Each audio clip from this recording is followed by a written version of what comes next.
porque tengo el privilegio de presentarles a una predicadora interranchonal. Ella nos estará trayendo el mensaje hoy. Preste atención, abra su corazón. La palabra, cuando cae al corazón, suceden cosas bonitas. Hace que el corazón se alegre, hace también que el corazón reciba exhortación o aliento o ánimo.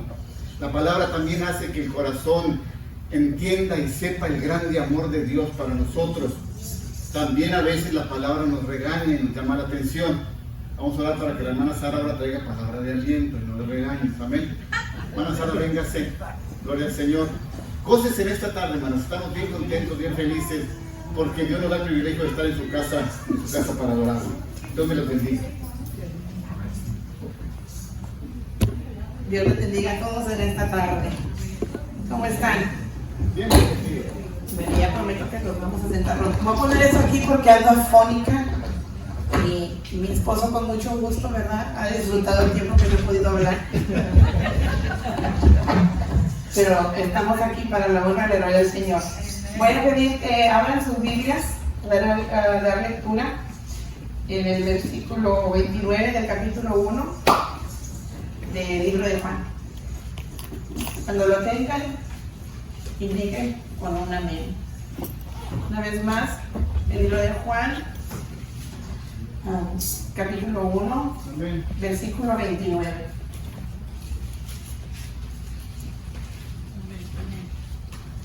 Dice la palabra del Señor: el siguiente día vio Juan a Jesús que venía a él y dijo: he aquí el Cordero de Dios que quita el pecado del mundo. Vamos a orar, hermanos, para dar inicio a esta. Eso es de pie. Bendito Dios, buen Padre que estás en los cielos, te damos gracias, Dios, porque eres bueno. Dios, te damos gracias porque tu misericordia es nueva todos los días. A esta hora, Señor, te pedimos, Padre, te ponemos en tus manos esta parte del servicio. Señor, sabemos que dependemos demasiado de la tecnología y esta nos quiere cooperar, pero en tu nombre, Señor, vamos a desarrollar este mensaje, Padre, para que sea de bendición. Sé tú el que hablas en medio de mi garganta, de mi voz. Dame palabra, Señor, que no sea contraria a tu voluntad. En el nombre de Cristo te lo pedimos y en tu nombre, Señor, glorificamos. Amén. Tomen asiento, hermanos. Bueno, la charla de hoy quiero empezar con la pregunta es: ¿por qué murió Jesús? La pregunta, me gustaría que cada uno de ustedes formularan una respuesta en su mente y después circulamos, ¿verdad? A ver cuáles son las respuestas que tenemos. Pero una de las cosas que me gustaría empezar es: sabemos que la Biblia nos habla del derramamiento de sangre. En el libro de Hebreos y el libro de Romanos hace referencia a dos diferentes cosas. El derramamiento de sangre en el libro de Hebreos se explica como forma de expiación para redimir los pecados, ¿verdad? Y la palabra redimir quiere decir perdonar. Entonces, sabemos que el derramamiento de sangre se establece para redimir o perdonar. En el libro de Romanos se hace referencia al derramamiento de sangre para una palabra que se dice propiciar, quiere decir para amenguar o apaciguar la ira. Y en este contexto estamos específicamente hablando de la ira de Dios. Entonces, hay dos distintas razones por la cual la Biblia se refiere a derramamiento de sangre. Entonces, la pregunta que yo hago en este caso es: si Jesús hubiera bajado del cielo y lo que él anduvo aquí en la tierra se corta, se raspa y derrama sangre, ¿sería eso suficiente? ¿Satisfacería ese requisito de derramar sangre? Al fin y al cabo es la sangre de Jesús y la derramó, ¿verdad? La otra cosa que quisiera yo considerar es la persona de Jesús. Nosotros conocemos a Jesús a través de la palabra de Dios, y lo que conocemos de él, si nos ponemos a decir adjetivos o palabras para describir a Jesús, es bondadoso, amoroso, misericordioso. En el tiempo que Jesús estuvo aquí en la tierra, su misión, su trabajo, lo que él hacía aquí en la tierra es solamente el bien al prójimo. Jesús sanaba enfermos, Jesús libraba a los cautivos de corazón, a los que estuvieran en pobreza, sanaba. Palabras como para describir a Jesús que me vienen a la mente es amoroso, bondadoso, misericordioso.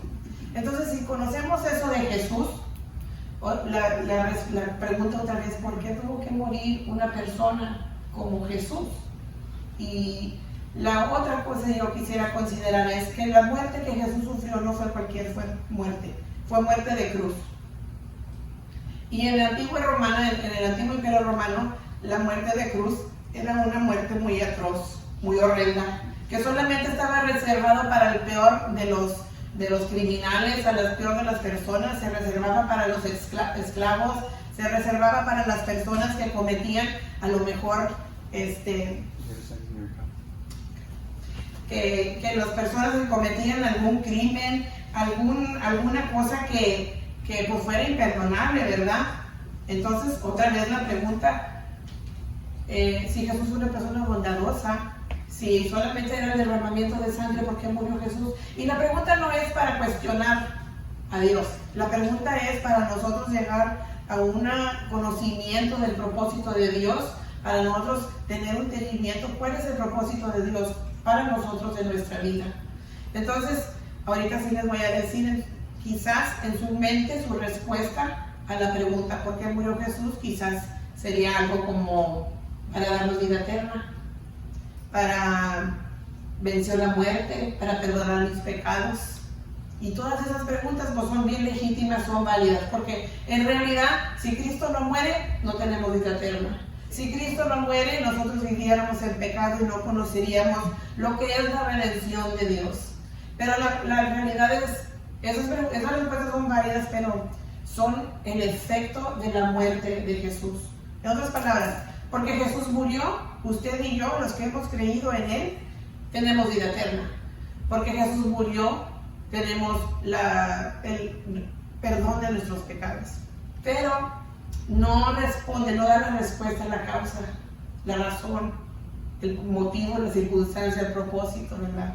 Y para eso los quiero llevar, para empezar a explorar, ¿verdad?, el motivo, y para entenderlo y para tener algo claro en nuestra vida. Y lo digo porque hay veces que hay personas en el mundo, porque yo he conocido algunas de ellas, que a veces dicen, pues yo tengo que, no sé, irme a un lugar de tal para ir a encontrarme, to go find myself, para ver quién soy, ¿verdad? Y no sé si ustedes han escuchado ese tipo de pensamiento, pero nosotros que tenemos a Cristo en nuestro corazón, los que tenemos la palabra, los que conocemos a Dios, no tenemos que ir para ningún lado, sino para nada más escudriñar la palabra y conocer más a Dios, ¿verdad?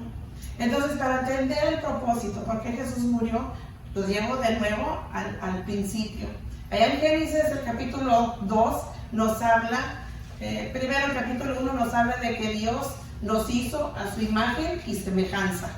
Eso ya se ha dicho varias veces en esta semana. Créanme que cuando empecé a escuchar la práctica de la hermana Ani, y conforme el jueves pasado dije, oh my God, ella está hablando un poquito de lo que yo voy a decir, a lo mejor yo traigo la segunda parte, ¿verdad? Y luego en la práctica del domingo, y ay, otra vez están diciendo los mismos versículos, pero así es la palabra de Dios, porque eso es palabra, es verdad, es verídica. Entonces nos llevamos al libro de Génesis, donde dice que el 1.27, creo, 26-27, que Dios forma al hombre a su imagen y semejanza. Y sí ha dicho qué especial es eso. En el capítulo 2, versículo 7, habla de que nos da el soplo de vida en la nariz. Y imagínense, hermano, usted y yo andamos caminando en este mundo con el soplo de vida de nuestro Creador. Así de especial somos. Pero entonces también sabemos que, si seguimos leyendo el capítulo 2, habla de que Dios crea un hogar para el hombre. Y ese hogar es un hogar perfecto. No es una mansión, no es una mansión que tiene, no sé, muros de jaspe, no tiene pisos de ¿cómo se llama?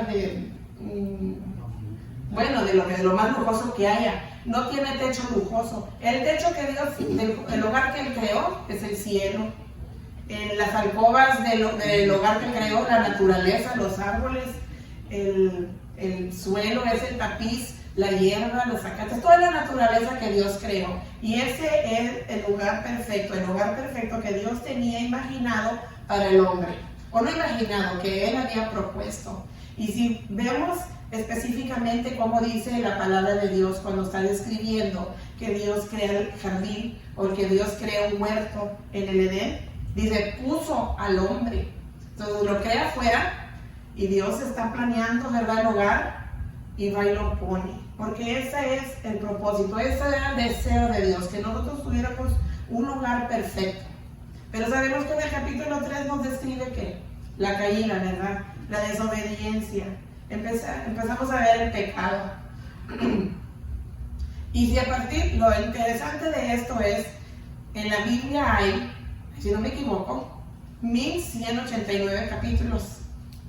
Y solamente 4 de los capítulos no hablan de la decadencia del pecado, que son los primeros 2 capítulos de la creación y los últimos 2 capítulos de la tierra nueva. Lo demás nos está relatando lo que produce o la consecuencia del pecado en la vida del hombre. Y si empezamos a jalar el hilo, vemos que desde Adán y Eva, Caín, Moisés, la nación de Israel, los patriarcas, las naciones gentiles, todo es ese desenlace de la consecuencia del pecado. Entonces, también vemos que para Dios, a consecuencia de eso, es muy importante el sacrificio. Y ya también creo que se dijo esto en las prédicas anteriores, que Dios tuvo que matar a un animal para cubrir a Adán y Eva. Entonces ahí vemos el principio, ¿verdad?, de los sacrificios. Y lo curioso es que desde ese tiempo hasta el libro de Levíticos, no hay muchos relatos o muchas narraciones de sacrificios. Hay sacrificios de ofrenda, que sabemos que Abraham, ¿verdad?, sacrificios también de agradecimiento cuando Noé y el arca llega a tierra. Entonces vemos como más o menos, a lo mejor serían menos de una docena. Pero luego Dios introduce un sistema organizado de sacrificios para que su pueblo empiece a practicar. Y vemos que en el libro de Levíticos se dedica ese tema. Y hay diferentes tipos de sacrificios que Dios establece. Pero uno de los que se destaca más es el que mencioné ahorita, de la expiación, que viene siendo el sacrificio para el perdón de pecados, ¿verdad? Pero vemos que en el libro de Levíticos o del Antiguo Testamento, en la trayectoria de la nación judía, de Génesis hasta Malaquías, vemos que es como un ciclo, ¿verdad? Dios nos presenta lo que Él tenía para nosotros, que es un lugar perfecto, la dicha, la paz, el amor, el gozo. Y el propósito de Él era que fuera eterno. Pero luego también le dice al hombre, pero no hagas esto. Y nosotros tenemos la tendencia como hombres, el problema en realidad como humanos, el problema en realidad no es el pecado, es la tendencia del humano al pecar.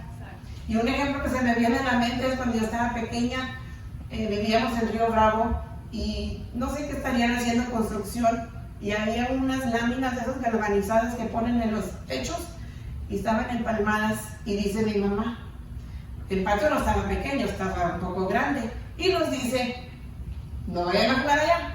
¿Y qué hace Sara? Se va a ir a jugar allá porque allá arriba estaba un columpio. Entonces yo me estoy columpiando y me corto.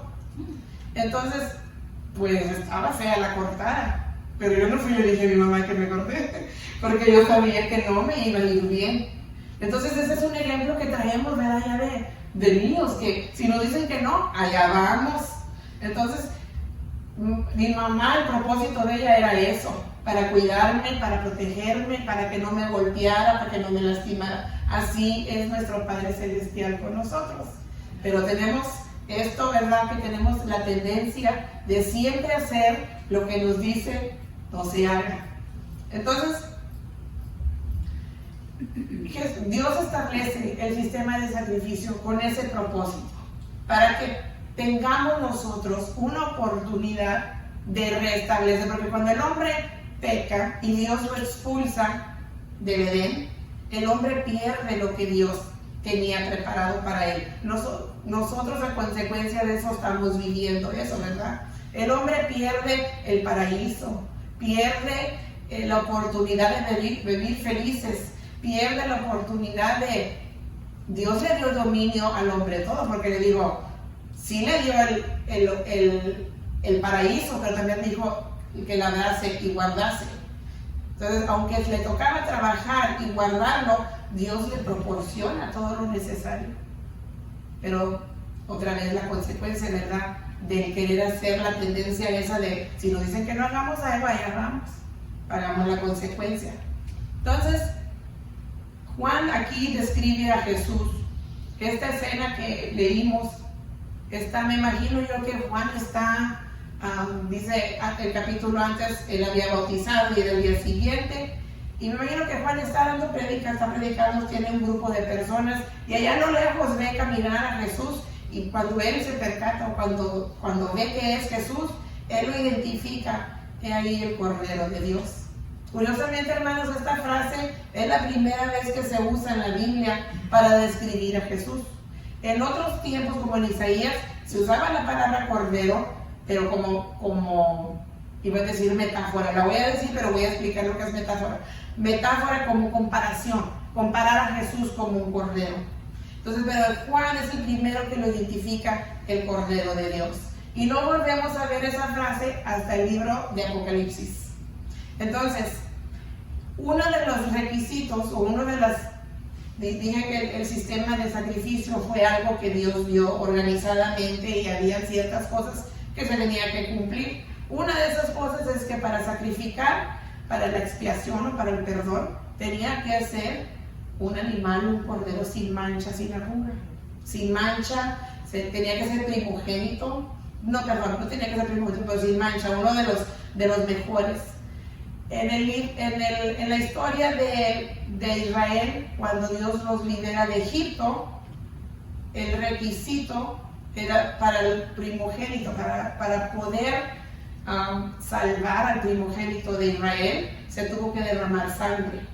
Entonces, si vemos los requisitos que Dios le pone al pueblo de Israel para el sacrificio de expiación, vemos una comparación, un paralelo, que Cristo es la persona, o voy a decir la palabra, la víctima perfecta para cumplir todos esos requisitos.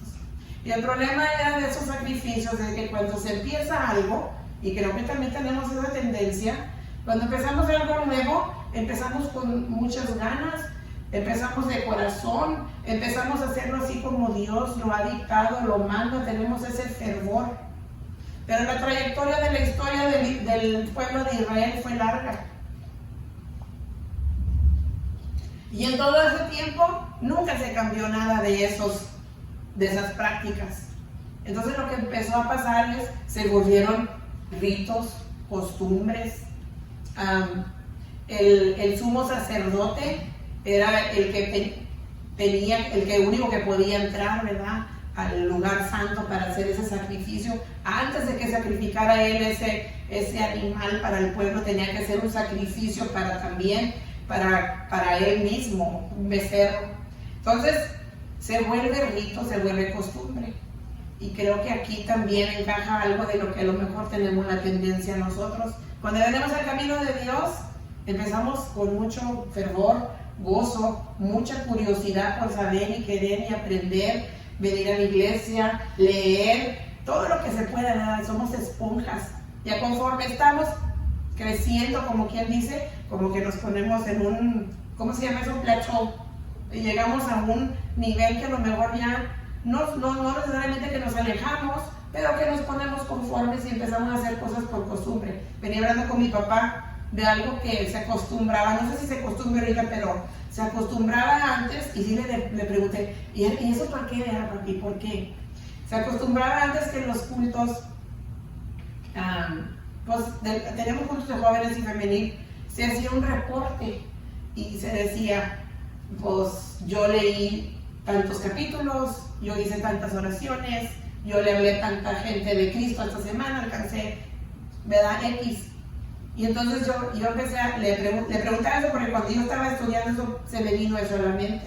Y yo pensé, Señor, ¿será eso nada más por costumbre, por rito, por check off una lista, ¿verdad? Que ya cumplimos un requisito. Porque en realidad, ¿qué podría ser el propósito? Yo todavía no tengo la respuesta, sino que se me vino eso, ese ejemplo a mente cuando yo estaba pensando en eso. De esa costumbre, no sé si todavía se practique, pero es algo que estoy yo comparando, ¿verdad? Entonces, se pasa al libro de Malaquías. Entre Malaquías y el Nuevo Testamento hay un periodo de 400 años de silencio, y también ahí como que se estanca un poquito la evolución del sacrificio, porque le digo que se continúa a ser algo como rito y costumbre. Entonces cuando empezamos cuando empezamos el Nuevo Testamento es cuando se nos presenta a Cristo. Entonces Cristo cumple o llena ese requisito de la víctima, pero todavía aún no llego a la parte donde yo quiero analizar el propósito. ¿Por qué es que Jesús murió? ¿Por qué tuvo que morir? Entonces para eso vamos a ir a Apocalipsis, el capítulo 21. Ahí nos habla de que otra vez está el árbol de la vida, ¿verdad? Y también nos habla y nos describe que el cielo nuevo y la tierra nueva. Aquí está, hermana, en el 22 árboles de la vida. 22:2. Gracias. Dice, en medio de la calle de la ciudad y uno y otro lado del río estaba el árbol de la vida que produce 12 frutos, dando cada mes su fruto, y las hojas del árbol eran para la sanidad de las naciones. Y no había más maldición, y el trono de Dios y de Cordero estará en ella, y sus siervos le servirán. O sea, estamos viendo dónde fue la primera vez que vimos el árbol de la vida. Es en el huerto del Edén. Y el árbol de la vida, el propósito era para que el hombre pudiera tener vida. Cuando Dios expulsa al hombre del huerto del Edén, pone querubines para que guarden específicamente el árbol de la vida. Y eso es Dios en su infinita misericordia, porque como ya había el hombre pecado, el árbol de la vida le iba a dar vida eterna, pero le iba a dar vida eterna en una vida de pecado, no en una vida como Dios había propuesto o había querido él disponer. También dice que en Apocalipsis también nos dice que cuando estemos en el cielo vamos a estar allí en el trono con Dios, con el Cordero, y vamos a volver al propósito que Dios tenía para nosotros, o sea, una vida eterna. Pero aún así, cuando Dios crea al hombre, cuando Dios expulsa al hombre del huerto del Edén, en el capítulo 3, versículo 8 de Génesis, nos dice que Dios se paseaba y lo estaba buscando. Imagínense, nuestro Creador, Dios, poderse pasear en nuestra casa. Eso indica que Dios quiere o tenía comunión con el hombre. Tenía, como decimos, el one-to-one, ¿verdad? Entonces el propósito aquí que se perdió, lo que se perdió, no nada más fue el paraíso, no fue la vida eterna, fue la comunión con Dios. Y sabemos algo que estaba pensando yo, que decimos a veces, que dice, what came first, the chicken or the egg? ¿Qué fue primero? ¿La necesidad del hombre de tener comunión con Dios, o el deseo de Dios de tener comunión con el hombre? ¿Qué sería primero? Entonces, como Dios creó al hombre y él se paseaba buscándolo, y el propósito de él era, el propósito de Dios para nosotros era para su gloria y alabanza y para comunión. Porque la gloria y la alabanza ahorita Dios la recibe de los ángeles, pero los ángeles no están hechos a su imagen y semejanza. Entonces el propósito de Dios es también tener comunión con nosotros. Imagínense, hermanos, nuestro Dios creador el hacedor, el dador de la vida, todopoderoso, el que es Rey Supremo, el que gobierna todo esto, toda la galaxia, querer tener comunión con usted y conmigo. O sea, qué tan especiales somos para nuestro Dios. El propósito de Él siempre fue eso, la comunión. El pecado entra y perdemos esa comunión. Cristo entra a la escena. Juan lo identifica como el Cordero de Dios. Ese Cordero de Dios, la otra razón que se identifica como el Cordero de Dios es para que en el contexto del pueblo de Israel se entienda lo que quiere decir el Cordero. Porque para ellos el sacrificio, el rito, las costumbres eran muy importantes. Pero también ellos celebraban y recordaban la Pascua. Y la Pascua, lo primordial de la Pascua fue eso. Fue la liberación, pero fue el sacrificio de ese cordero que se tenía que marcar con la sangre cada puerta de cada casa, de cada israelita, para que el primogénito, el ángel de la muerte, no llegara a esa casa y llevara la vida del primogénito. Entonces, Dios entrega a su Hijo. Dios dispone que Jesús venga a este mundo en carne, y Juan Bautista lo ve, lo identifica como el Cordero de Dios. Y como todo buen predicador, primero lo ve, lo identifica y luego lo señala a sus oyentes para que lo conozcan, para que conozcan el dador de la vida, para que lo identifiquen como que ese va a ser el que va a pagar el precio supremo. Después de ese sacrificio que Jesús hizo, que Cristo hizo, que Dios propuso, ya no se tuvo que hacer otro.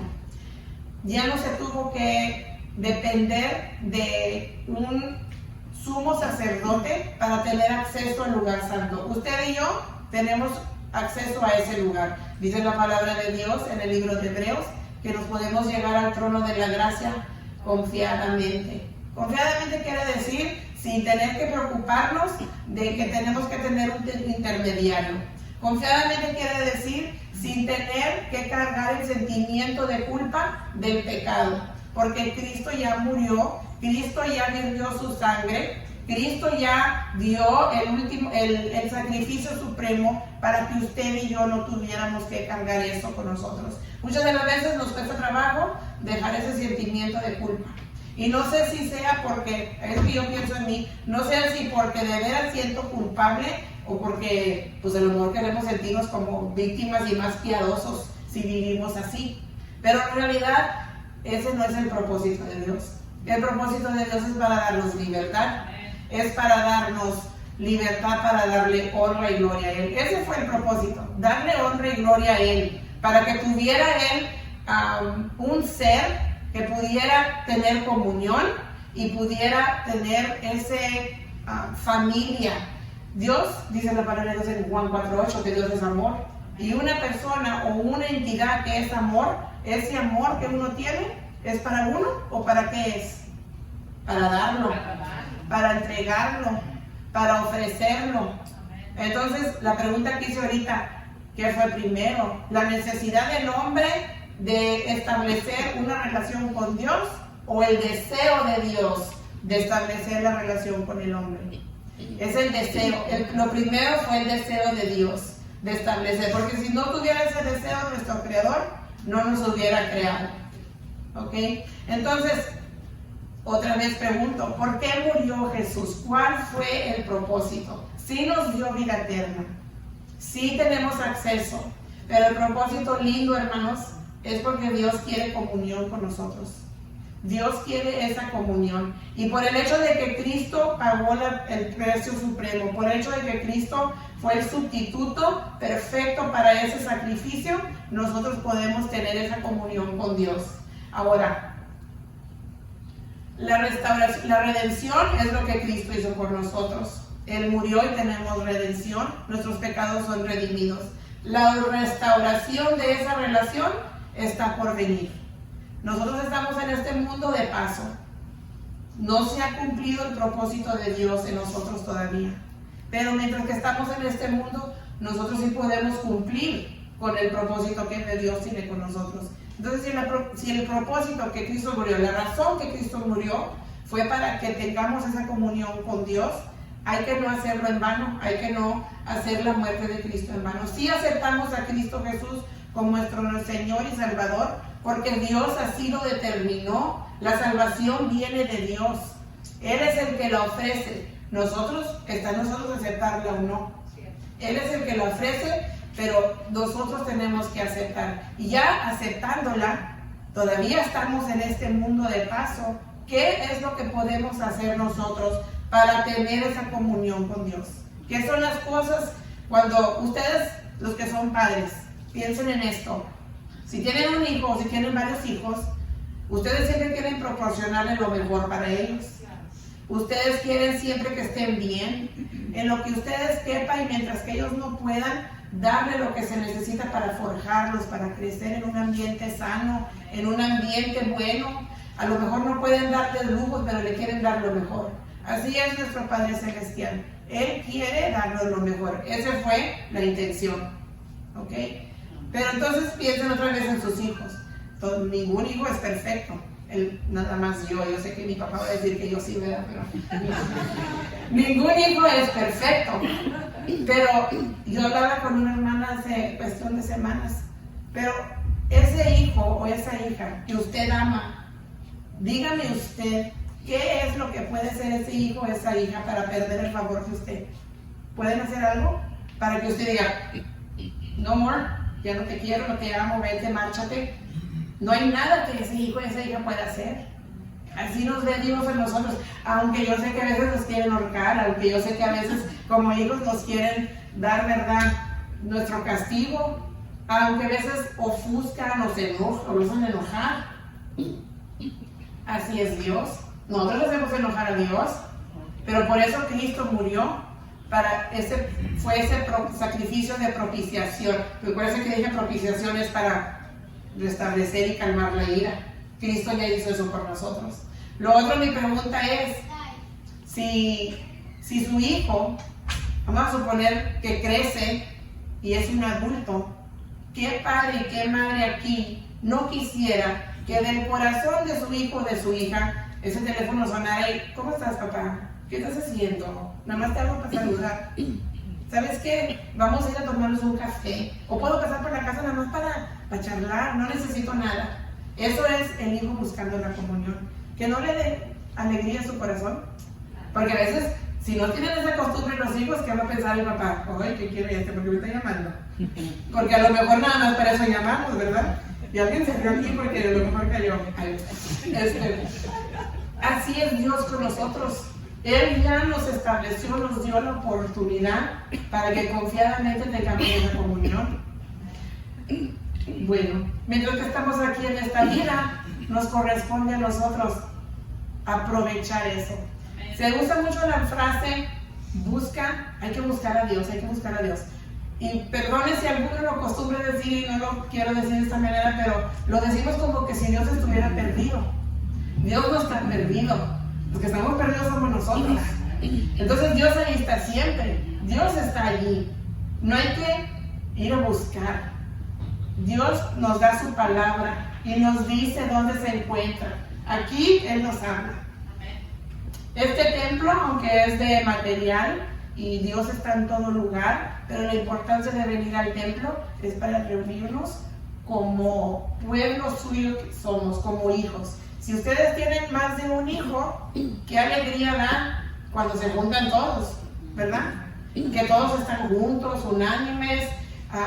Aunque crecemos, yo tengo 5 hermanos, y con 2 de ellos, no voy a decir quién porque ya nos van conociendo, con 2 de ellos siempre vivíamos en riñas, siempre. Y ahorita son los 2 que más con esos 2 son los que más nos hablamos. Y entonces, el punto es, aunque aquí a lo mejor hay diferencias, a lo mejor no estamos de acuerdo, somos la familia de Dios, y a Dios le place en su corazón que siempre tengamos esa unidad.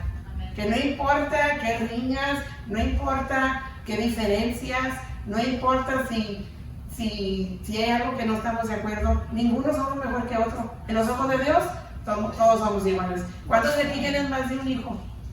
Yo creo que varios. yo pienso que, quiero pensar, y si no estoy cierto, no lo digan a un lado porque no quiero que se oiga. Yo pienso que ninguno de ustedes va a creer que un hijo es mejor que otro. Pienso yo que no. Y así Dios es igual. Entonces, ¿por qué murió Jesús entonces? Jesús murió para que usted y yo, porque Dios quiere tener esa comunión con nosotros. Él desea restaurar esa comunión que se perdió. Y se perdió porque la tendencia que tenemos como seres humanos de siempre querer descarrilarnos. Y digo descarrilarnos porque hay veces que la palabra que voy a decir es en inglés, gravitate. Siempre nos atrae lo que nos dice que no hagamos. Así como Sara, que se fue al Columbia donde dijeron que no, allá quedó cortada. Y no les voy a decir lo que me pasó después porque ya se imaginarán. Entonces, así pasa con la familia de Dios y así pasa con el propósito de Dios, que su Hijo Jesucristo murió en la cruz del Calvario. Sí tenemos vida eterna, sí tenemos perdón de nuestros pecados, sí tenemos redención, pero el propósito fundamental es como Dios empezó la creación. Creó al hombre para su gloria, su honra y alabanza. Pero no termino ahí, porque eso también los ángeles lo hacen. Pero lo creó también con el propósito de tener comunión. Y ese propósito, hermanos, cuando ya estemos con Él, cuando ya estemos allá en la gloria, ese propósito se va a cumplir eternamente. Esa es la restauración. Mientras que estamos aquí, nos corresponde a nosotros buscar la comunión. No nada más quedárnosla con nosotros. Lo otro es asegurarnos que otra gente, así como Juan el Bautista identificó a Jesús como Cordero de Dios y lo quiso presentar con otros para que lo conocieran, así es la encomienda que tenemos también, presentarlo para que otros conozcan y sepan qué es el propósito de Dios para nuestra vida y cuál fue el propósito que Cristo murió en la cruz. Y para que no tengan que andar viéndose, no sé, para Timbuktu, para ir a encontrarse, no tienen que irse lejos para encontrarse la esencia, porque Jesús es la respuesta. Jesús es el camino, la verdad y la vida. Nadie viene al Padre si no es por Él. Entonces, si queremos estar en comunión eterna con Dios, sigamos firmes aquí en nuestra vida con nuestro propósito y un día ese propósito va a ser eterno, se va a restaurar y estaremos allá todos cara a cara con nuestro Creador. Con eso los dejo y que Dios los bendiga. Puestos de pie, vamos a hacer una oración. Bendito Dios, buen Padre que estás en los cielos. Te damos gracias, Dios, porque tú eres bueno, eres grande y misericordioso. Te damos gracias, Señor, porque eres un Dios de amor y porque entendemos, Padre, que tu único deseo es siempre amarnos, siempre darnos, Señor, lo que siempre propusiste tener en tu corazón para nosotros. Te damos gracias, Señor, porque Cristo Jesús fue el sacrificio perfecto y ya nada más tenemos que hacer más que aceptar, Señor. Gracias porque nos da, Señor, la oportunidad de tener tu Santa Escritura donde podemos allegarnos a ti, Señor, podemos comprender más, podemos escuchar tu voz y saber tus propósitos. Ayúdanos, Padre, a siempre crecer en unidad, a siempre crecer, Señor, cumpliendo tus deseos y a siempre recordar, Padre, que aunque fallamos y somos pecadores, no somos perfectos, podemos llegarnos, Señor, ante tu trono pidiendo perdón, restaurar, Señor, esa relación que tú deseas tener. Te damos gracias, Señor, porque es incomprensible, pero un día, Padre, un día vamos a estar allá cara a cara y vamos a estar por la eternidad gozándonos, dándote, Señor, honra y gloria y teniendo esa comunión personal contigo. En el nombre de Cristo te damos gracias y alabamos tu nombre. Amén. Fue entregar el lugar que corresponde. Dios los bendiga, hermanos, y mil disculpas por eso de la tecnología. Ocupe su lugar.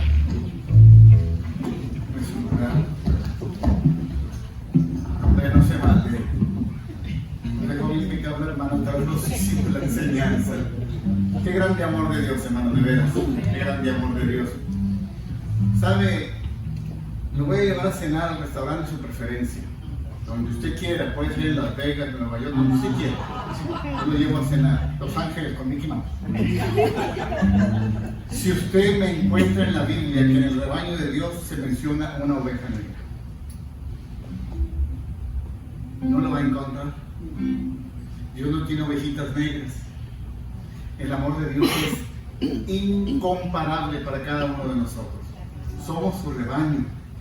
A veces sabemos, somos ladinos, sí, nos queremos escapar, hacemos esto, hacemos lo otro, pero Dios nos ama por igual. ¿Sabe que nuestros hijos a veces no vienen cuando nosotros les damos un consejo y desobedecen y no vienen con nosotros después de que hicieron mal?